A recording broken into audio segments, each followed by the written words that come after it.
ليش؟ ليش؟ لويش؟ لويش يعني أول مرة أنا بسمع فيها. ليش؟ عشان شو؟ ليش؟ ليش؟ وليش عملتوا هيك؟ لماذا وكيف؟ لمين لمين إذا لمين. واحد بيسألني ليش ببلش بكلمة ليش بقول له عشان. مرحبا. الكذابين موجودين في الحياة وين ما كان وعلى مر العصور. في المجتمعات البشرية المدنية الحضارية الجاهلية دايما في كذابين. في العصور الوسطى كان في كذابين. في العصر الحجري كان في كذابين. بالتالي بنستخلص من هذا الحكي إنه الإنسان بطبيعته كذاب، صفة إنسانية يعني عادي. بس برضه مش أي حدا بزبط يكون كذاب. والفرق بين الكذاب الحقيقي المحترف الفنان والكذاب اللي أي كلام هو التالي.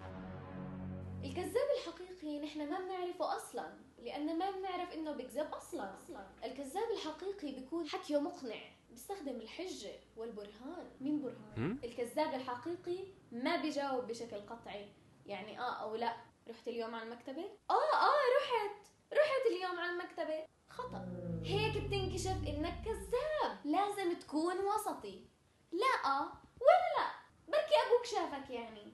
بعدين لازم تتعود تكذب من وانت صغير. عود حالك من هلأ، العلم في الصغر كالنقش في الحجر. بعدين ما تبين إنك مش واثق من نفسك. الكذاب الحقيقي بيكون مبين إنه كتير واثق من نفسه. غير شكل. رحت اليوم على المكتبة؟ يعني رحت على المكتبة وين بدي أروح يعني؟ أنا كنت أصيع، أنا بدي أصيع، ما بصيع أنا، لا غلط. الكذاب اللي مش أصلي بحرك إيديه بحركات عصبية هيك وسريعة.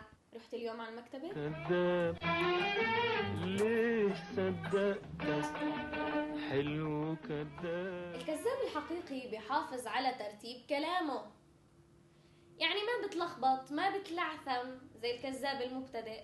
رحت اليوم على المكتبة؟ أنا مكتبة ورحت.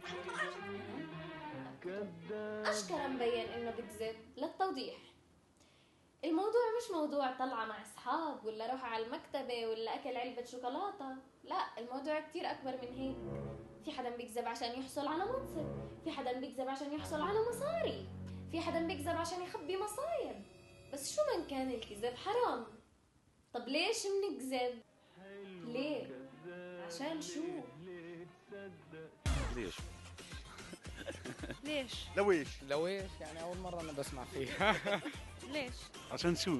ليش؟ ليش؟ وليش عملتوا هيك؟ لماذا وكيف؟ لمين لمين لمين. إذا واحد بيسألني ليش ببلش بكلمة ليش بقول له عشان.